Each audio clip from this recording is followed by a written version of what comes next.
Now, if you're like me, because sometimes as I'm writing sermons, I get a little sarcastic and I have these arguments with myself, and I write out and I go, Pastor, have you never heard of Stan Larkin?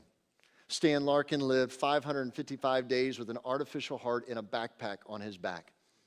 But here's the thing. Stan Larkin had to have a heart transplant. If Stan Larkin hadn't had a heart transplant, he would not have lived.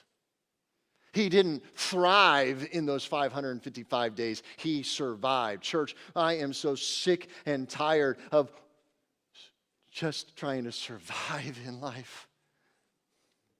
When God has promised us thriving, when we would just place Him back at the center so He can renew and transform our hearts to implant in us a new heart where He's the center. Paul would tell us, whatever you do in word or deed, do it all for the glory of God. And this should be the very life verse of all of us. The question, though, that we should continually ask is how I acted in the pickup line at school, is that for God's glory? Is how I acted at work for God's glory? How I acted to the individual in the fast food line, or how I acted at home or on social media, was it for God's glory?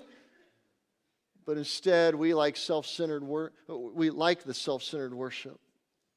We say things like, well, I'm not being fed. I really didn't care for the service today. Oh, that music. Oh. And that's all about me. It's not about God.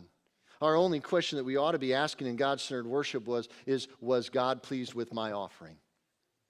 Not theirs. Not anybody sitting around you.